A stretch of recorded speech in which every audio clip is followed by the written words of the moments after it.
The night Chisholm died, the sky wept. Rain hammered the zinc roofs of Amuja village as her screams finally gave way to silence.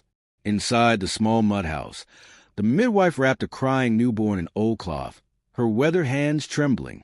Chisholm's lifeless eyes stared at the thatched ceiling, her journey in this world complete at only 23 years. She had been beautiful once, before poverty and a faithless man had drained the light from her eyes. Outside, her brother Obi paced in the rain, not from grief, but from calculation.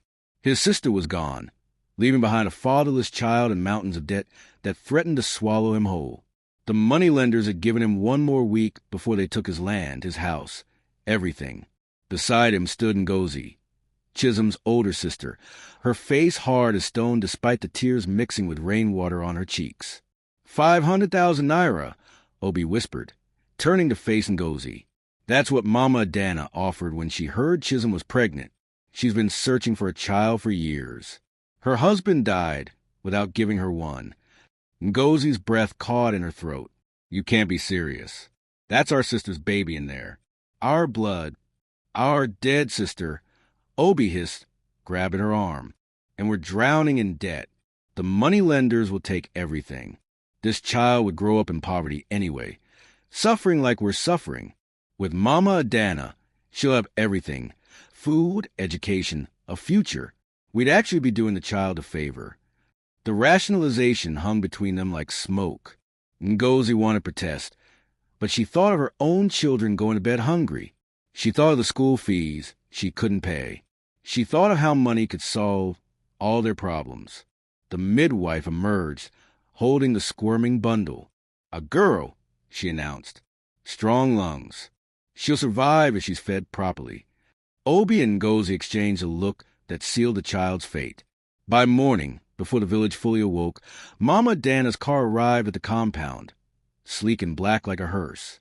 The wealthy businesswoman from Lagos stepped out, her expensive wrapper worth more than Obi's entire house. Gold adorned her neck and wrists.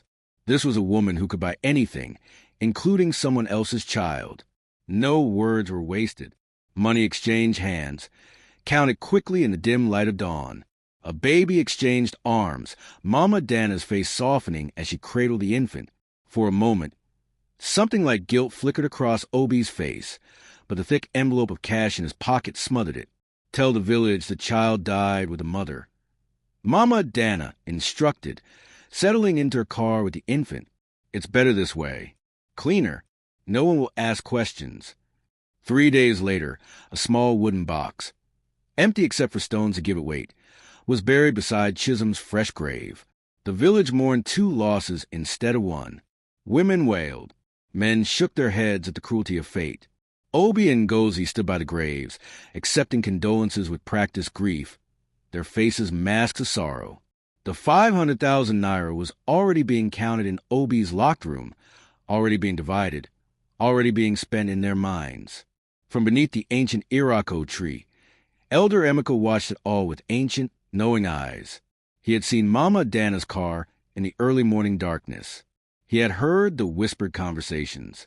He had noticed how quickly the dead baby's funeral had been arranged. He knew what they had done. But he was old, and the world was changing in ways he didn't understand. Some secrets, he decided, would reveal themselves in time. The truth always did. As the mock funeral ended and villagers dispersed, wiping tears for a child that wasn't dead, Ngozi turned to Obi. We did the right thing, she said, though her voice wavered with uncertainty. We did what we had to do, Obi replied, but he couldn't meet her eyes. The child will have a better life. We save her from poverty. Neither of them noticed Elder Emeka watching from the shadows, or the way he shook his head slowly, as if seeing a future they could not yet imagine. The baby girl, now named Amara by her new mother, slept peacefully in a mansion in Lagos, wrapped in silk instead of rags, unaware that she had just been erased from one life and written into another. The rain continued to fall on Amueja, washing away footprints, but not sins. Can you imagine being sold by your own family before you could even speak? If this betrayal is already breaking your heart, smash that like button and subscribe to AfricanTales by Zion. Drop a comment. Have you ever been betrayed by someone you trusted? How did you handle it? Next chapter reveals what happened to that baby girl. And trust me, you're not ready. Turn on all notifications because this revenge story is just getting started. 25 years later, Amara stood in the floor-to-ceiling windows of her Lagos penthouse, overlooking the glittering city lights that stretched to the horizon.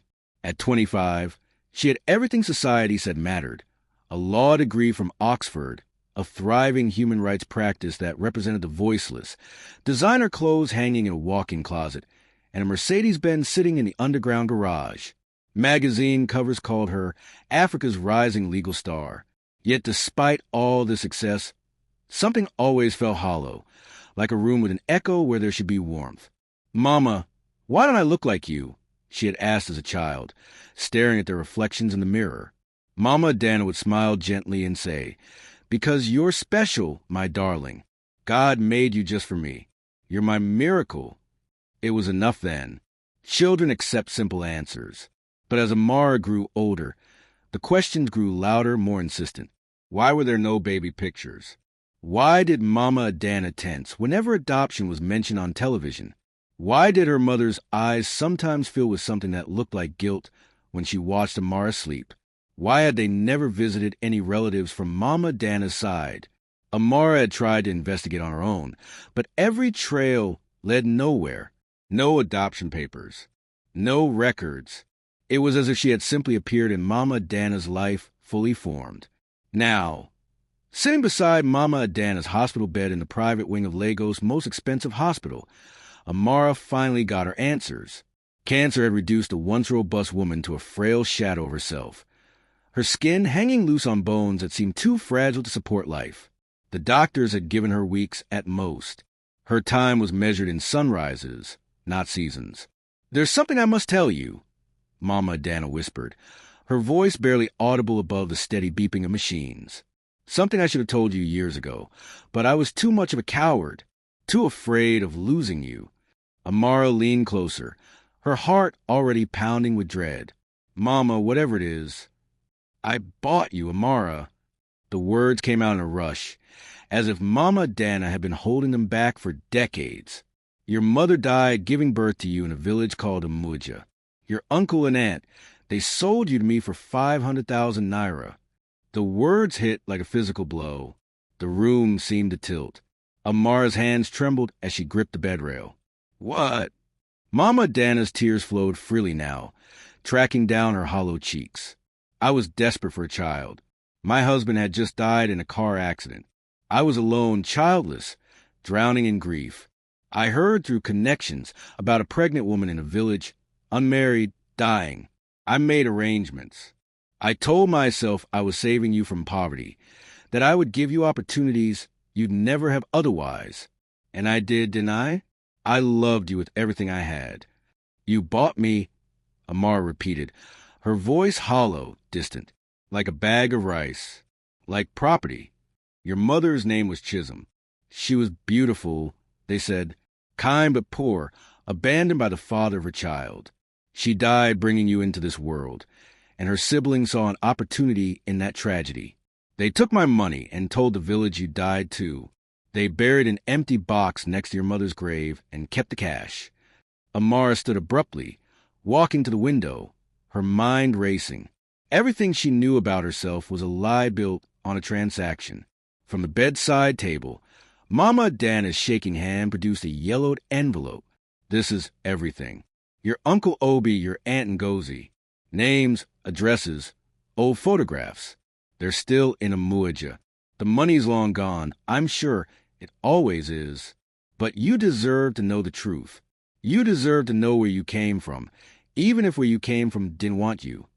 After Mama Adana's funeral 3 weeks later, an elaborate affair with government officials and society people who had never truly known her, Amara stood alone in her penthouse. The city lights blazed below, indifferent to her pain. The envelope sat on her glass coffee table, its contents spread out like evidence at a crime scene. Faded photographs of people she'd never met, names written in careful handwriting, an address to a place she'd never been. She had been sold like livestock at market. Her own blood had traded her for money. They had buried her memory in an empty box and moved on with their lives while she grew up not knowing who she really was. Amara opened her laptop and typed, Omuaja Village, Nigeria. The satellite image showed a small, dusty settlement that time seemed to have forgotten, a cluster of buildings connected by red dirt roads, surrounded by farmland. It looked exactly like the kind of place that would sell a baby for cash. She smiled, but there was no warmth in it, no joy. It was a smile of someone who had just found a purpose. Let's see if they remember me, she whispered to the empty room. I am shook. She was sold for 500,000 naira and became a millionaire lawyer. The irony is insane. If you're feeling this story, smash that like button and subscribe to AfricanTales by Zion. Comment below. Would you go back for revenge or just move on with your success? Next chapter is where she returns to that village after 25 years. And they have no idea who she is. Turn on notifications because what she does next is cold-blooded. The black Range Rover rolled into Muja village like a spaceship landing in the Stone Age. Its polished exterior reflected the harsh afternoon sun, momentarily blinding those who stared. Children stopped their games of football with deflated balls to gawk. Women carrying water on their heads paused mid-step, their burdens forgotten.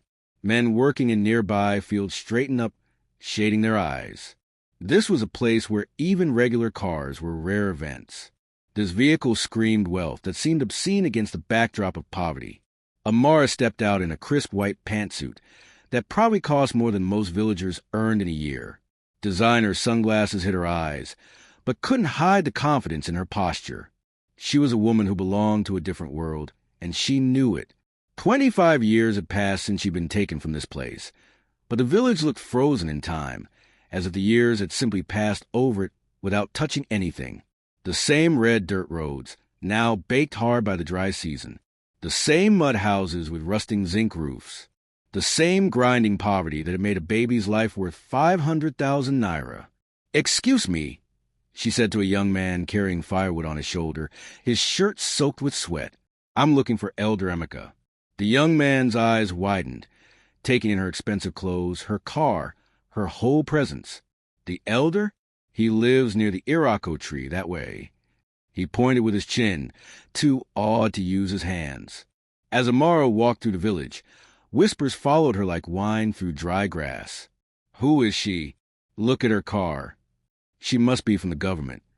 Maybe she's bringing development. People emerged from houses to watch her pass. Children followed at a safe distance, giggling and daring each other get closer.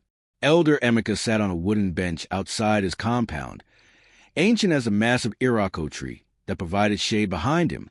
His eyes were clouded with age, his skin like weathered leather, but his back was straight.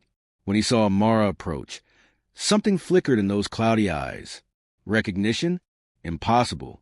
He'd never met her. Or had he? Elder. Amara agreed respectfully, bowing slightly as custom demanded. I need to ask you about something that happened 25 years ago. A woman named Chisholm who died in childbirth. The old man went completely still, his hand freezing halfway to his mouth with the cola nut he'd been about to chew. For a long moment, he just stared at her. Then, slowly, he set the cola nut down. Why do you want to know about Chisholm? Because I'm her daughter. The words hung in the humid air between them. A bird called from the Irako tree. Somewhere a child laughed. Elder Emeka studied Amara's face with the intensity of someone reading a sacred text, and slowly, like dawn breaking, he began to nod. Yes, yes, I can see her in your eyes, in the shape of your face. Chisholm was beautiful too. He sighed deeply, decades of held breath releasing. So you survived after all. I wondered. For 25 years, I wondered. You knew, Amara said flatly. It wasn't a question. I suspected. I saw Mama Adana's car that night, arriving before dawn. I saw the money change hands in the shadows. Saw them counting it by lamplight through the window. But I was a coward. His voice cracked with old shame. I did nothing. I told myself it wasn't my place to interfere in family matters. But I knew. God forgive me, I knew. Where are they now? Obi and Gozi. Elder Emeka's laugh was bitter. Still here. Still poor. The money didn't last. It never does when it's cursed with a child's tears. Obi made foolish investments, lost everything within 5 years. Tried to multiply it, ended up with nothing. Ngozi's husband left her when he found out what she'd done. Couldn't live with a woman who sold her sister's baby. They live in the old family compound now, barely surviving on subsistence farming and the charity of neighbors who pity them. Do they ever talk about it? Never. Not once in 25 years. They buried that secret with the empty box and pretend it never happened. But the whole village knows. I'm not the only one who saw. We all agreed to pretend we believed their lie. It was easier. He paused, studying her again. There's a boy, Chica, Obi's son. Good boy, smart, hardworking, but trapped by his father's failures and poverty. He doesn't know the truth. Obi's wife died without ever learning what her husband had done. Amara absorbed this information, each detail settling into place like pieces of a puzzle she'd been trying to solve her whole life. Don't tell them I'm here. Not yet. Were you planning, child? She smiled, and Elder Emeka shivered despite the heat. Justice, Elder. Just justice. That evening, from a window of the village's only guest house, a modest building with cement walls and constant power outages, Amara watched the sunset paint a muja in shades of gold and crimson. Somewhere in this village, in one of those mud houses, were the people who had sold her. They were suffering now, Elder Emeka said.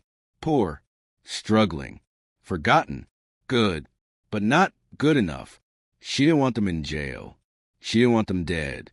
She wanted something much more satisfying, something that would last longer than any prison sentence.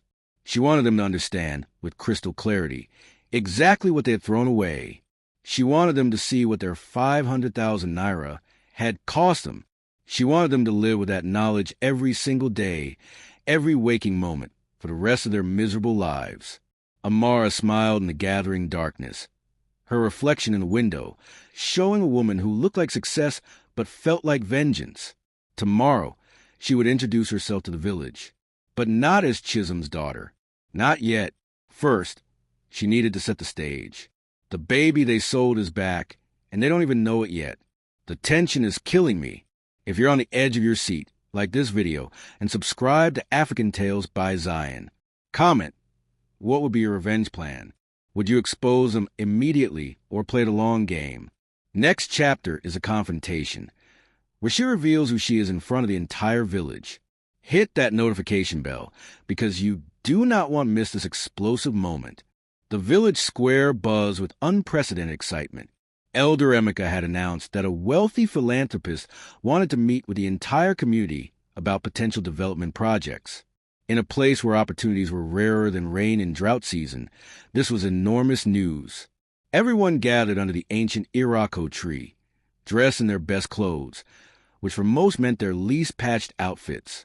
Hope, that dangerous thing, flickered in eyes that had learned not to expect much from life.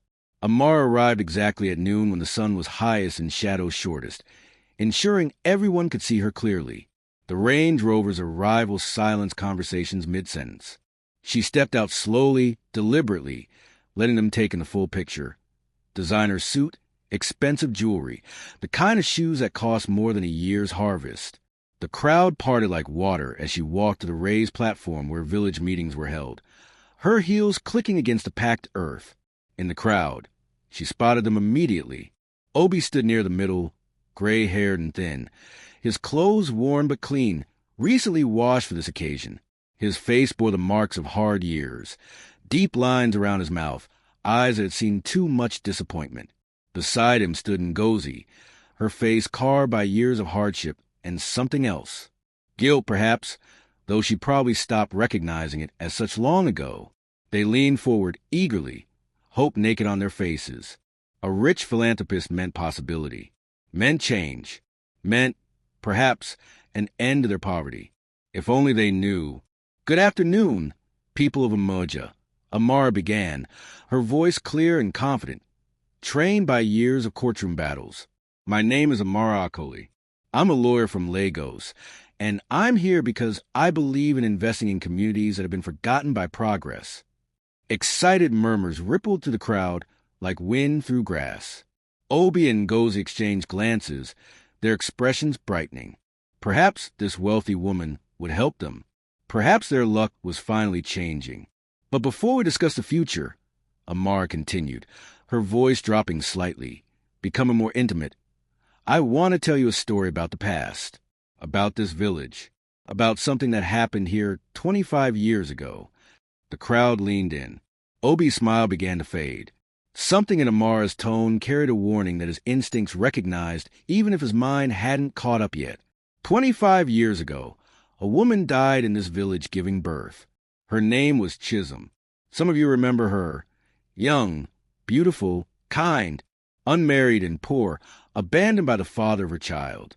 She died in agony, leaving behind a newborn baby girl. Heads nodded. Some of the older women dabbed at their eyes, remembering. It was a tragedy that had happened before, would happen again. Life in the village was hard. The family told everyone the baby died too. Amara continued, her voice hardening. They held a funeral. The village mourned. You cried for a mother and child lost on the same terrible night. You brought food to the grieving family. You offered condolences. You buried an empty box next to Chisholm's grave. The crowd grew quiet, sensing something darker beneath the words. Obi's face had gone pale, his earlier hope transforming into dread. Ngozi gripped her wrapper so tightly her knuckles showed white against her dark skin. But the baby didn't die, Amara said, and her voice could have cut glass.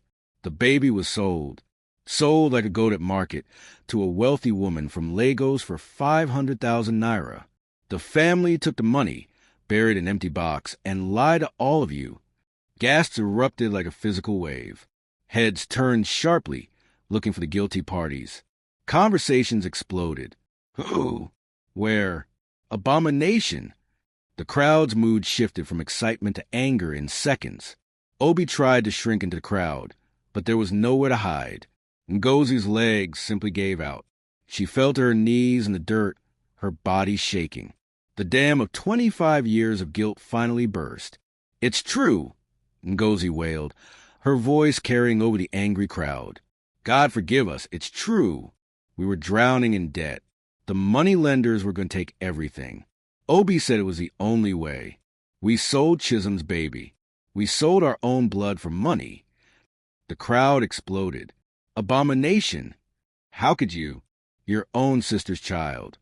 You stood at that grave and lied to us. The anger was palpable. Decades of community trust shattered in an instant. Obi stumbled backward, nearly falling, his hands raised as if to ward off blows. Please, he croaked. We had no choice. We were desperate. The child would have died of hunger anyway. We gave her a better life. Silence. Elder Emeka's voice cracked like a whip, and the crowd obeyed from habit. The old man pointed at Obi with a trembling finger. You sold a child. You lied to this village. You made us more lie. Amara raised her hand, and silence fell again, all eyes turning to her. When she spoke, her voice was ice-wrapped in silk. That baby was me. The revelation hit like lightning. For a moment, no one breathed. Then the crowd erupted again, louder this time. Obi stumbled backward, his face crumbling. Ngozi's sobs became screams of anguish. The wealthy philanthropist they'd hoped would save them was the child they'd sold. I am Chisholm's daughter, Amara said, letting each word land like a hammer blow. I am Amara, and I came back. She paused, letting them absorb it. Let them see the successful woman standing before them. Let them understand the magnitude of what they'd done. Then she smiled, and it was the cruelest thing anyone had ever seen. And I want to thank you. Confusion swept through the crowd like a cold wind. Obi looked up, his tear-stained face twisted in disbelief and desperate hope. Did she forgive them? Thank you, Uncle Obi. Thank you, Aunt Ngozi. Amara's voice dripped with poisonous gratitude. You sold me for 500,000 naira. That money is long gone now, isn't it? Spent and wasted and lost. But look at me now. She spread her arms, indicating her expensive clothes, her car, her unmistakable success. The gesture was theatrical, deliberate, devastating. The woman who bought me loved me. She sent me to the best schools. She made me into this." Amara gestured to herself. "You gave away a diamond and got temporary coins that slipped through your fingers like water. You thought you were selling a burden, but you sold your only chance at legacy, at family, at meaning." The crowd was completely silent now. Understanding washed over them like cold water. This wasn't forgiveness. This was something far crueler. "So thank you," Amara repeated, her smile never reaching her eyes. "Thank you for showing me that blood means nothing. Thank you for teaching me that family is chosen, not given. Thank you for giving me to someone who actually wanted me." Obi and Ngozi knelt in the dirt, broken toys discarded by fate, while the village stared at them with a mixture of disgust, pity, and horrified fascination. They had sold a child and gained nothing. They had thrown away gold and kept copper. And now, that child had returned not for reconciliation, but to show them exactly what their greed had cost them. The afternoon sun beat down mercilessly as Amara walked back to her car, leaving Obi and Ngozi kneeling in the dust like supplicants at an altar they'd already desecrated. Oh, my God, did she just thank them for selling her? That's the coldest thing I've ever heard. If your jaw just dropped, smash that like button and subscribe to AfricanTales by Zion. Comment, is this revenge genius or too harsh? The finale in next chapter shows the real punishment, and it's not what you think. This is where she becomes untouchable and they watch from the shadows. Turn on notifications because the ending will leave you speechless. 3 months later, Omuaja village was unrecognizable. Where there had been nothing but dust and desperation, progress bloomed like flowers after rain.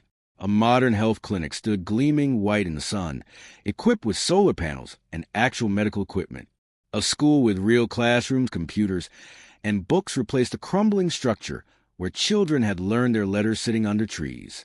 Solar streetlights lined the main roads for the first time in the village's history. A borehole provided clean water, ending the daily trek to distant streams.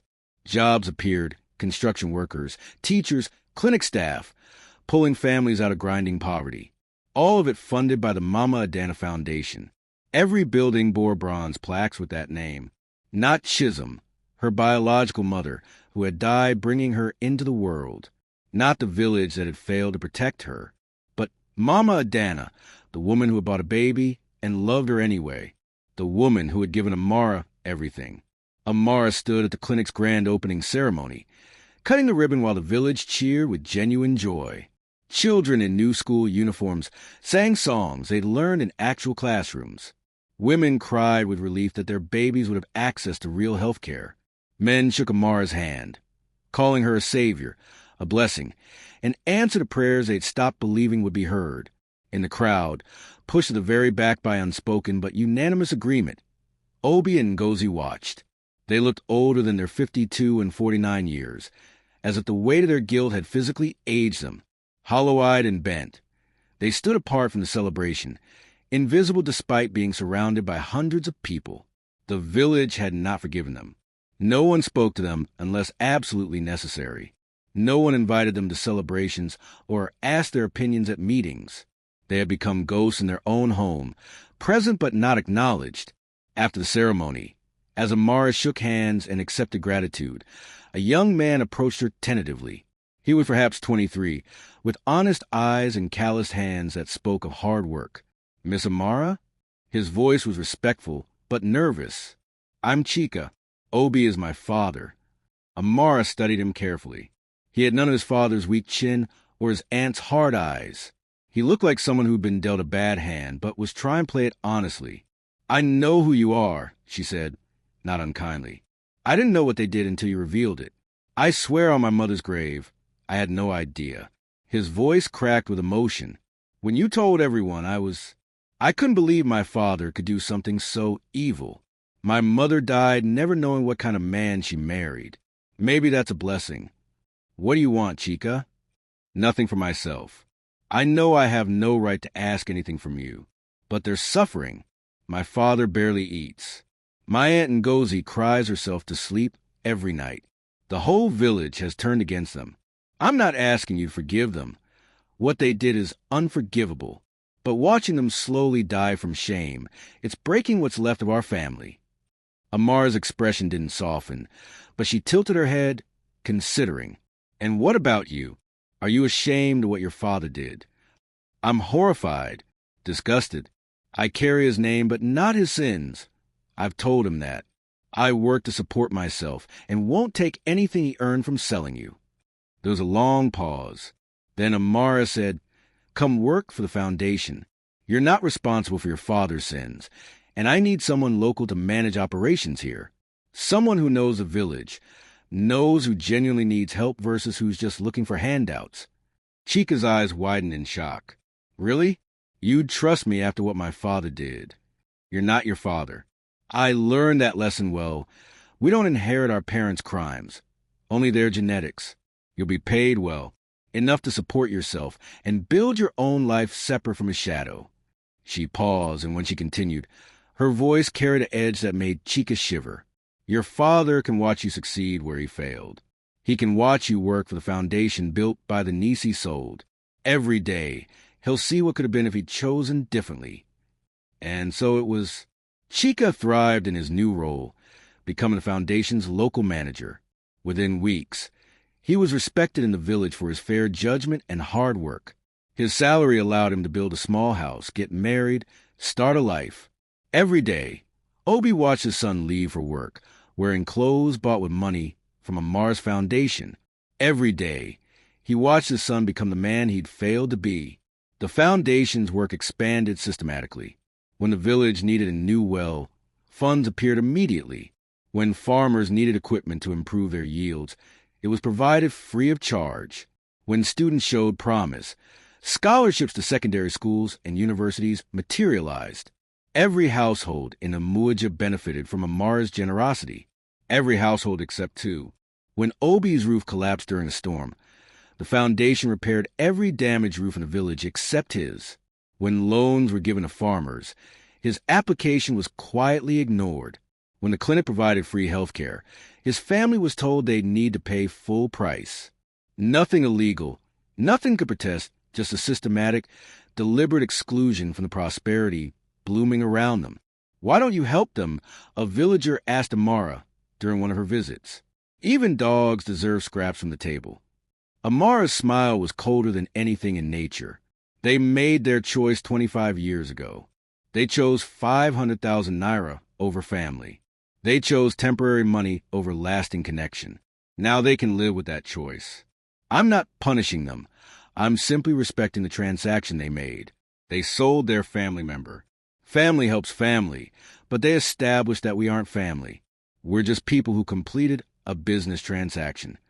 The cruelty of it was perfect because it was completely legal, completely justified. No one could accuse Amara of wrongdoing. She was helping the village enormously. If she chose not to help the two people who had literally sold her, who could blame her? One evening, as the sun painted the sky in shades of orange and purple, Amara visited her mother's grave. Chisholm's headstone was new now, beautifully carved marble that Amara had commissioned. It read, "Chisholm, beloved mother, taken too soon, but not forgotten." Beside it stood the small marker for the baby that had supposedly died. Amara had left that stone there deliberately, a permanent reminder of the lie. "I wish I'd known you," Amara whispered, placing fresh flowers on the grave.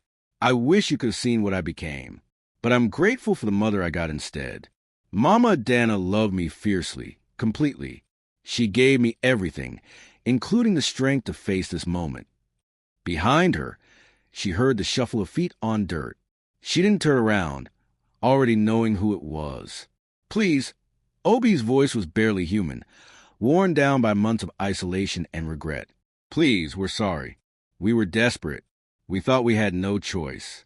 We thought—" "You thought you could sell a child and face no consequences," Amara interrupted, still not turning around. Her voice was conversational, almost pleasant, which somehow made it worse. "You thought poverty excused everything. You thought I'd either never find out or never come back, and you'd get to keep your dirty little secret, and your even dirtier money." "The money's gone," Ngozi sobbed. "It's all gone. We have nothing." "I know." Now Amara did turn, facing them directly. Her expression wasn't angry or sad. It was simply indifferent, and that indifference was more crushing than any rage could have been. I know exactly how much you have. I know that you watch everyone else in this village prosper while you remain stuck. I know that you see your son succeeding because of me, the child you sold. I know that every single day you're reminded of what you threw away. We're family, Ngozi choked out. Blood. Doesn't that mean anything? Amara's laugh was soft, almost kind, and therefore devastating. No, we're not family. Family is built on love, loyalty, sacrifice. You sacrificed me for 500,000 naira. You prove that blood means nothing when money is on the table. We're just people who share some DNA. Strangers, really. And I don't know strangers anything. What do you want from us? Obi asked, and there was something broken in his voice. What could we do to make this right? Nothing. The word fell like a stone into still water. There's nothing you can do. You can't unsell me. You can't give me back the mother you took from me by turning my birth into a business opportunity. You can't return the 25 years I spent not knowing who I was. Some things, once broken, can never be repaired. We could work for the foundation, Ngozi suggested desperately. Like, Chica, we could help, we could. No. Amara's voice was final. Chica works for me because he's innocent. You two are guilty. And your punishment isn't death or prison. It's this, watching everyone around you thrive on the generosity of the child you discarded. Your punishment is living long, healthy lives in the shadow of your own mistake. Your punishment is memory. She turned back to her mother's grave, clearly dismissing them. Go away. You're disturbing my conversation with the only parent who matters. As their footsteps retreated, broken and defeated, Amara knelt by Chisholm's grave and allowed herself one moment of vulnerability. A single tear traced down her cheek. I hope this is what justice looks like, Mama, she whispered to the stone. I hope you're at peace now. The months turned to years. The Mama Adana Foundation became a permanent fixture in Amuja and expanded to other villages. Amara visited quarterly, always staying long enough to see the continued transformation. Schools produced graduates who went to universities. The clinic reduced infant mortality to nearly zero. Young people who had fled to cities for opportunities now stayed, building futures in their homeland. And through it all, Obi and Ngozi remained, aging rapidly, their small house increasingly shabby compared to the renovated homes around them. They became a cautionary tale parents told their children.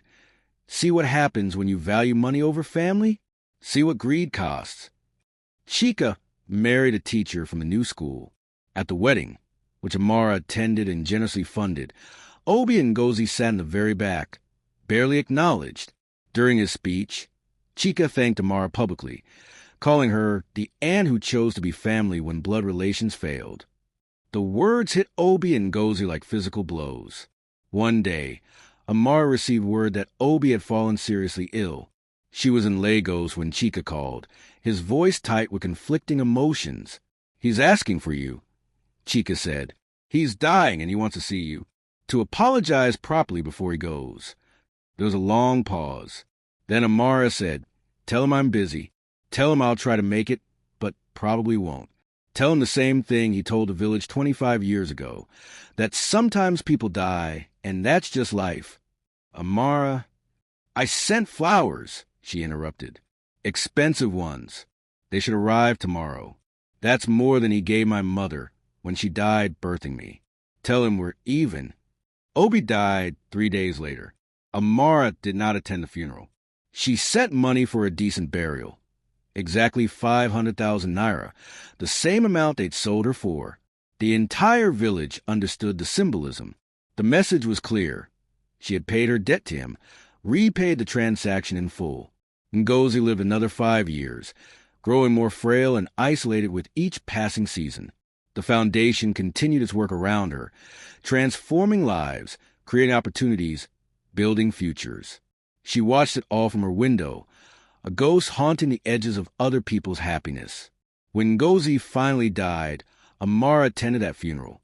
She stood at the grave, looking down at the simple coffin, and felt nothing. No satisfaction, no anger, no peace. Just emptiness where family should have been. "I forgive you," she said quietly, though no one was close enough to hear. "Not because you deserve it, but because I'm tired of carrying you in my heart. You don't get to live there anymore. You're just people who once made a terrible choice. That's all you'll ever be." She placed flowers on the grave, not expensive ones, just simple wildflowers picked from the roadside, and walked away without looking back. As Amara's car pulled away from Amuaja for the last time, the sun setting behind the village she'd transformed, she thought about revenge. She'd gotten everything she planned for. They died knowing exactly what they'd lost, lived their last years in the shadow of her success, watched their own son prosper because of her while they withered. But somehow, the victory tasted like ash. The foundation would continue. The village would thrive. And Amara would return to Lagos, to her penthouse, to her successful life. She would continue fighting for justice for others, helping the vulnerable, protecting children who couldn't protect themselves. But late at night, when the city lights blurred through windows, she would sometimes wonder what it would have been like if they'd kept her, if they'd chosen love over money, if she'd grown up poor but surrounded by blood family who actually wanted her. She would never know, and that, perhaps, was the cruelest revenge of all. Not what she'd done to them, but what they'd stolen from her. Not just a childhood in her mother's village, but the simple, irreplaceable knowledge of being wanted from the very beginning. In the end, Amara had won. She'd gotten her revenge. She'd made them suffer. But in winning, she'd also lost something she could never get back. The car disappeared into the gathering dusk, leaving behind a village transformed by money that should have been a family bond. Prosperity built on the price of a baby girl who'd been worth so much more than 500,000 naira. Elder Emeka, now ancient and bent, watched from his usual spot under the Irako tree. He'd seen it all, the crime, the concealment, the return, the revenge. As the last light faded from the sky, he shook his head slowly. "Sometimes," he said to no one in particular, "there are no winners, only different kind of loss." The night fell over Muaja, and the foundation solar lights flickered on, illuminating prosperity built on betrayal. Success purchased with a price that no one should ever have to pay. Wow! Amara's revenge was colder than we thought. She didn't need courts or jail. Her success is a punishment. Do you think this revenge was too harsh, or just right? Drop your final thoughts in the comments below. If this story gave you chills, please hit that like button, subscribe to African Tales by Zion, and share this complete series with everyone you know. We have more powerful African stories coming your way. Turn on that notification bell so you never miss one. Until next time, remember, sometimes the best revenge is living well. This is African Tales by Zion, and thank you for watching.